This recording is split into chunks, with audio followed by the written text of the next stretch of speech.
Hey y'all, I just thought I'd kind of give you all a little bit of an update around here. It ended up needing some service work, had to change the oil on it, and the fan belt got loose, all stretched out, so I had to replace it. It was overheating, but got that taken care of, and the tractor's all ready to go.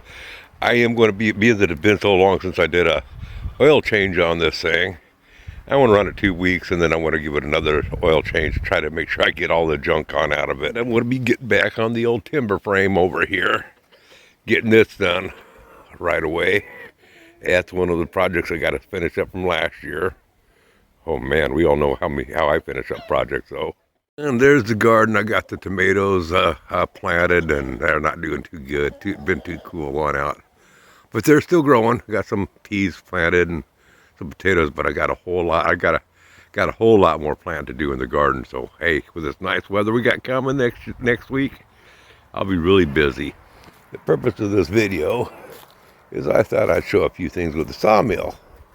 That's what I'm getting ready to do, is a little bit of tune-up and get it ready for the season of firing it up and having some fun. Troy just did a video of his thoughts on his Harbor Freight sawmill, and I just thought I'd just kind of go over, for any of the people from over there that might find my videos, I just thought I'd kind of give a response back to it. Nothing negative or anything, just give a response back and show my take on it. By the way, he was spot on a lot of it. These wheels do get caked up with sawdust. The reason why they get caked up with sawdust is it also builds up on the tracks, on the rails here. And the reason why that is when you're cutting your logs, such as this stuff over here, if you're cutting green stuff, stuff that has more pitch in it, it wants to stick. That's why a number of the companies, they put sweeps on there to keep it cleaned on out. And that's a great way to go, and I would like to go that way. But in the meantime, I just take some transmission fluid, take it and moist up a rag with transmission fluid, just kind of lightly wipe the rails and inside the wheels here. And that's good for 2 or 3 logs, actually. And the sawdust just doesn't build up on it. It's a pain when that sawdust does build up on there. So yeah, that's one of the drawbacks. One of the things I want to point out too is these sawmills are designed for an 1.25 inch blade. Last year I switched over to use an 1.5 inch blades. A little bit rusty. It's been sitting out here all winter. I should have taken that blade off of there. Oh well, it will clean up. It'll be fine. Run it a bit. But I switched over to using 1.5 inch blades, and my cuts have been a lot better. And actually, I get about, I want to say 30 to 50% more cutting on a blade before it breaks. I get about 4 or 5 sharpenings on a blade now, instead of 2 or 3. Friction guide. Now the friction guides, I want to talk about them a little bit. Yeah, it's probably rusted up. Well, I didn't loosen the blade. Uh-oh. Anyway, it's probably rusted in there, so I'll have to break it loose. But basically, the guides shouldn't really be rubbing on the blade. They're there to keep it from moving up or down, but it should just have just enough play to allow the blade to pass through there freely. The rollers on the back here, I got rollers on the back here too. I keep an eye on that. The thing is on a blade, on these things here, your blade should never touch the back roller. The roller is there for safety reason, just in case you are pushing the saw too hard or too fast. It's there to prevent any, going back too far and pushing the blade off the wheel over here. So that's why they have the roller in the back. Yeah, mine's all frozen up, as you can see. It won't turn. I could probably get it loosened up, and I will be working on that. But either way, I keep a close eye. I'm not pushing so hard where I'm getting the blade to touch that. If I'm getting the blade to push back that far and it touches that back roller, it means it's time to either change the blade or resharpen it. People are saying that the roller guides are the way to go for instead of friction guides. I get my saw blades from a local shop. I'll put the shop link in the description, but it's a local saw shop. I like to buy my blades locally. I don't buy mine on the internet. The reason being is that I got this Harbor Freight sawmill here. I have no customer service.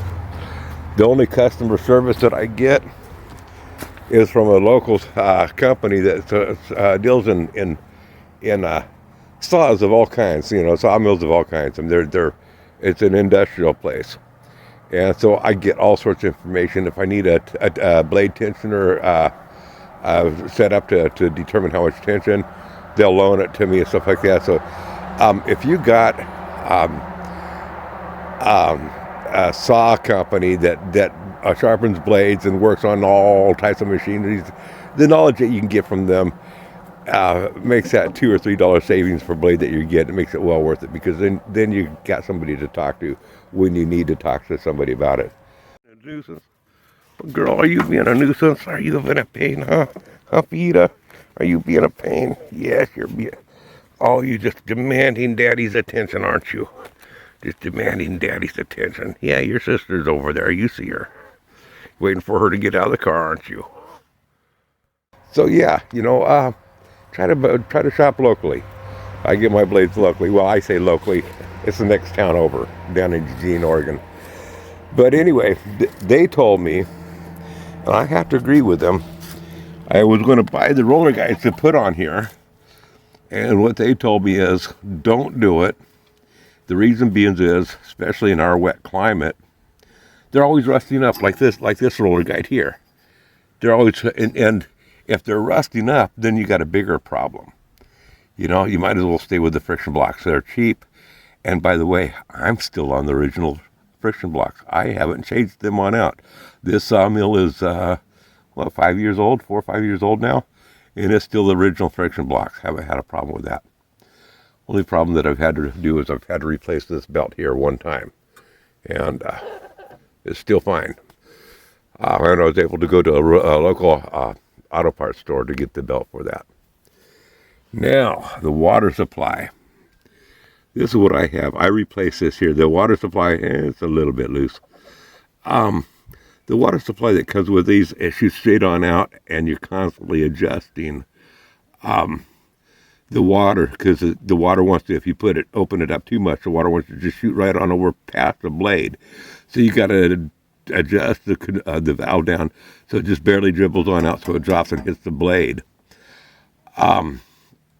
Troy was talking about on his video that he wants to put a double valve system on his, where you use one strictly for one on and off, and the other one's already preset for the amount of flow, so you can adjust it. And that's a great way to go. You can save water, especially if you're using soap or something in there, and you just don't want to blast through the water because it might the soap needs, whatever you're running. You don't want to run too much of it, so turn it down. And it does not take much water.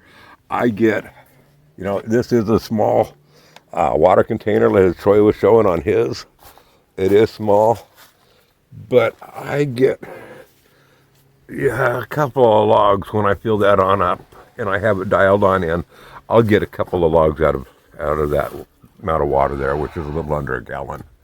The other thing is, this tube that I was telling you about, I ended up replacing it. I'll show it from the back side. I ended up replacing this tube here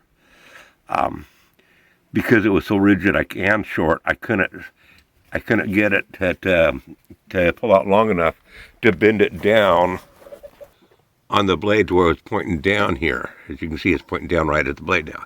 So now I can turn that water on full blast or just barely trickle. Either way, any water that comes on out is coming right onto that blade.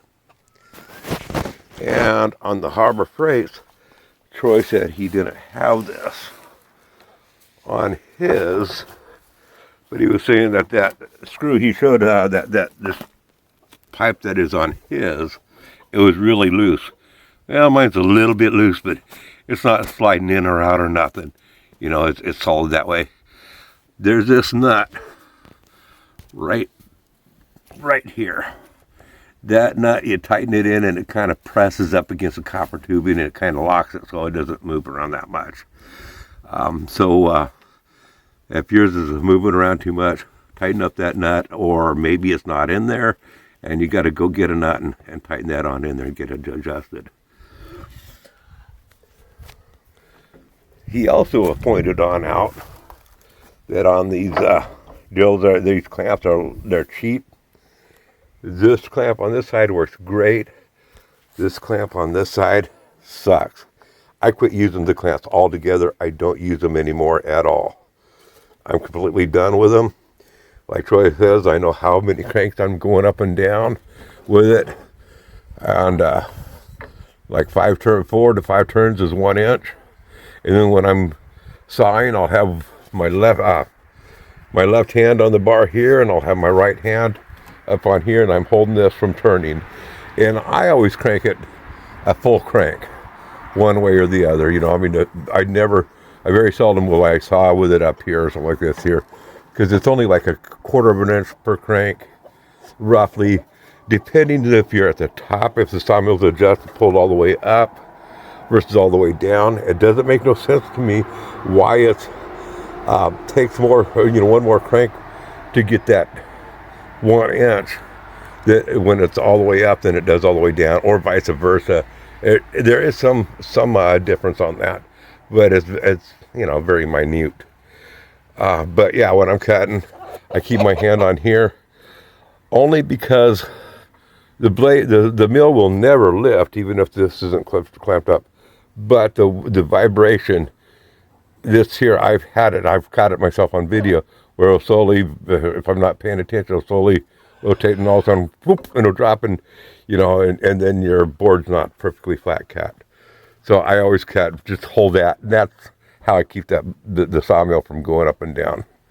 One thing I would like to do is I want to take a flat piece of metal. I already have it. I got to cut it into a radius, a circle, and braze it on it here, and have a spring-loaded deal that could drop on in there, kind of like the Wood Miser has, or not Wood Miser, I mean Woodland Mills has. It's about a 4-inch circle, and they have notches. Well, I figure if I have 4 notches on there, I'll figure that, one turn is a 1/4 inch, I believe it was. Let's see here. Let's look at it. One turn, yeah, is basically a 1/4 inch. It came down roughly, just estimation. So, I mean, if all I have to have is the 4 notches, and then it doesn't matter if I, start with the 4 notch here, I'd always end up here, or start with my over here. But either way, if one full turn is a 1/4 of an inch, then each one of these turns would be like, 1/4 of a turn would be a 1/16 of an inch. I don't need to be any more finer than that on cutting my timber. Let's see here. What else was there? Yeah, here's the other thing. The pull rope. When I first got it, the pull rope was on that side. I operate the sawmill from this side here. Now, I know some people have their little crane on the other side, which is fine and dandy. That's really a cool setup. I don't have that. I do plan on getting a little crane like that, not to load it on the logs onto the sawmill. I'll show you what I do there here in a second. But I want to have something like that there to roll these logs. When I got bigger logs that are just really tough to roll, it'd be nice to have one of those cranes that I can just hook a log on into it and roll the logs. That'd make it a lot easier. But the pull rope on here, when you first get it, it's set up to be pulling out on this side.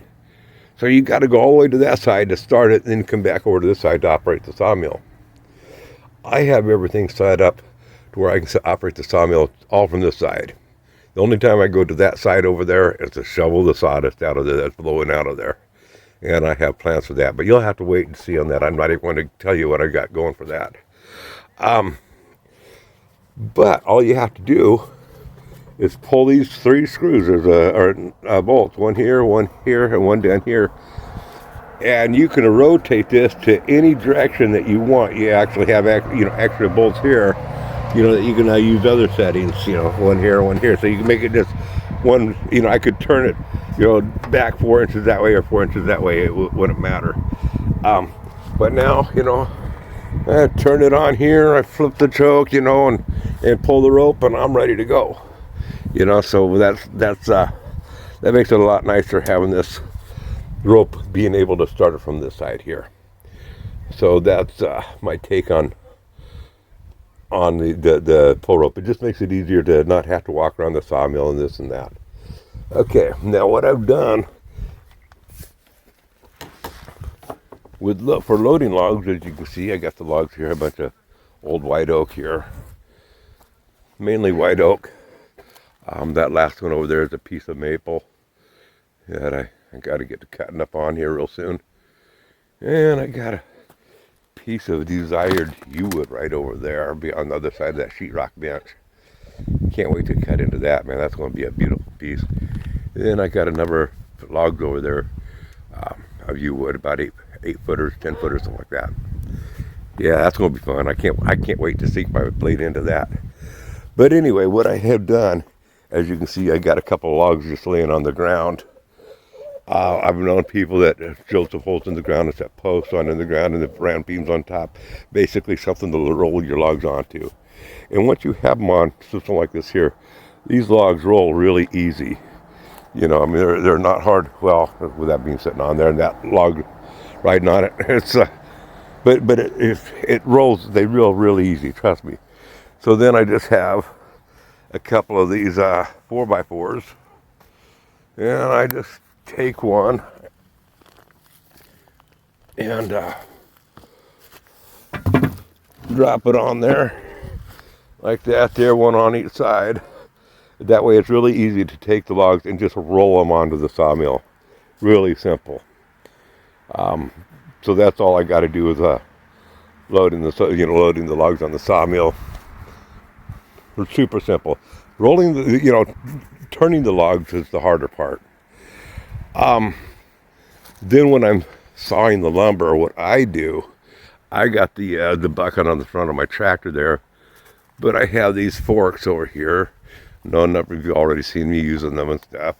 I hook the forks and I just drive it on up here, and I just put the bucket. Usually I don't have logs all the way out that far. I can get the forks right up to about where I'm standing, right about here, where my foot is. Well, let me get back here. I can get the forks right about here where my shadow is. That gives me plenty of room to walk back and forth, cut my boards, and stack them right onto the forks of my tractor. And then when I got a tractor for, a load of lumber that what the tractor can haul, then I take it and set it out and sticker it somewhere. So I'm bringing my logs in on the same side. It's just my logs come in underneath, my lumber goes out on top. So that makes it pretty simple.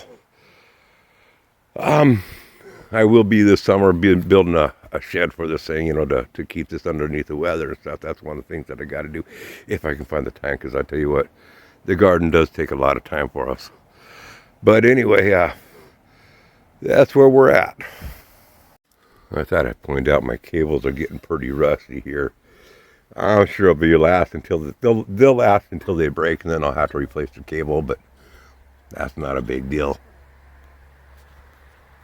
Now, one thing is, you can see that I ain't got the front doors on here, and I do plan on putting the front doors back on here. The reason why I don't have the doors on here now is they just kept on swinging open when I was cutting them. The nut that screws on in here that locks the door shut, that vibrate loose and fall on out.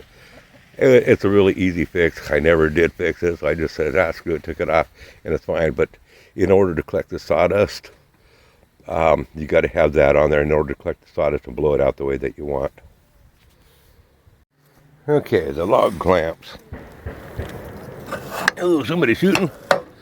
I don't know why I had that one on in there. These here. Now this one here, it's rusted in, kind of. Oh, there we go. This one that it comes with, and I made extra ones, so I got to put them in different places. This one here comes to a fairly decent point. There we go. Yeah, right there. Not bad. The ones that I made over here, they don't come to a very good point. Need to get these sharpened. When I put these on here, there's a clamp on here that you can clamp down, so when you slide it on in, you can tighten it on down here. As you can see, I don't even have the screw in there. I don't have the screw in here. I ain't worried about it. Because what I do,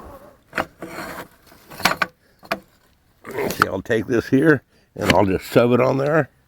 That's fairly tight. I don't crank the handle. I just take here and give that a good whack. Now this thing's locked in there, and it ain't going to move. That's all I do. And I don't crank the handle. I don't do anything. That's all I do to clamp it on in. When I'm ready, when I'm done and I want to knock it loose, just give it a nice little thump, and it's loose. That's all I do. You don't need to have screws or nothing on there.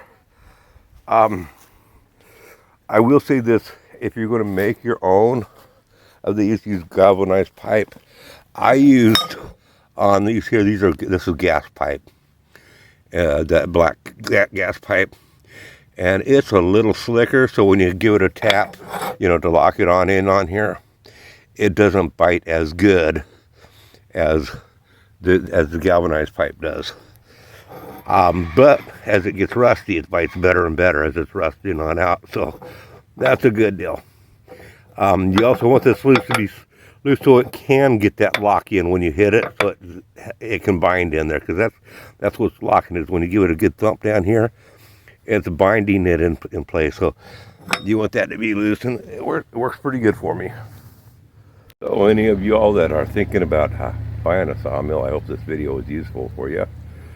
And if you like this kind of content, if you like sawmills, go ahead and hit that subscribe button for any of my future content. I don't upload regularly or frequently, but when I do it because I like to, just for my own pleasures and funsies. One more thing I should talk about is the rails.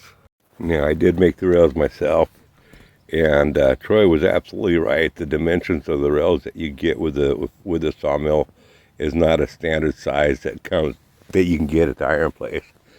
For me, I just went down and ordered, or picked up rather. Didn't even have to order them. They had these rails in stock. These rails here were 20 footers, and with me, I had them. I only had 4 or 5 cross members. These green ones. Oops! I just lost my slipper, or my sandal rather. I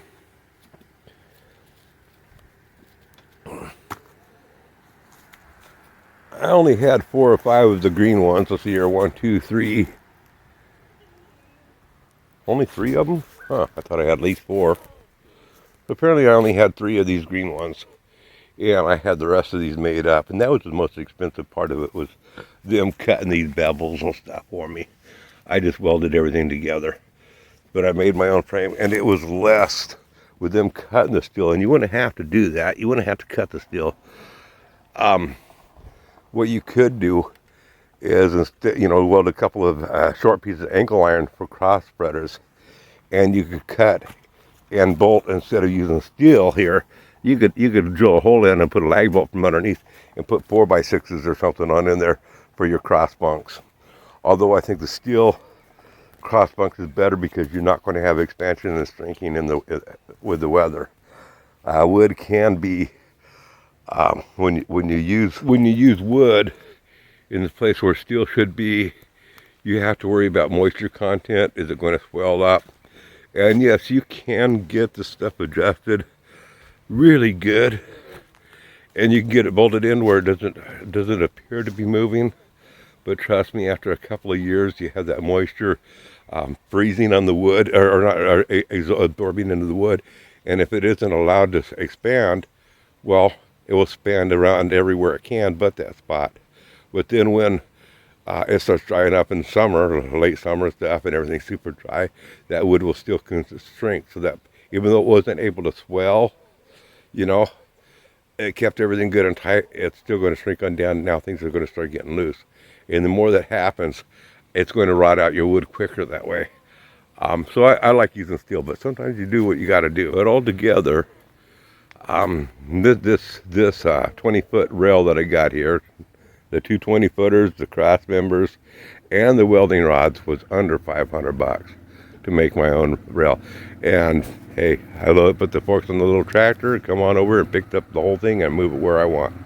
And I don't have to worry about straightening it on out or anything. It's nice and straight, and I just plop it down and gotta put cribbing underneath it like I did here, just to give it some support everywhere, and it handles it really good, so it makes it really durable. I don't really have to worry about banging it up, or when I go to set it up, I don't have to worry about, okay, do I got to put more pressure here? Do I got to put more pressure here? What do I got to do to straighten it out? Because it's so easy to move over in place and just wedge it up and get it going.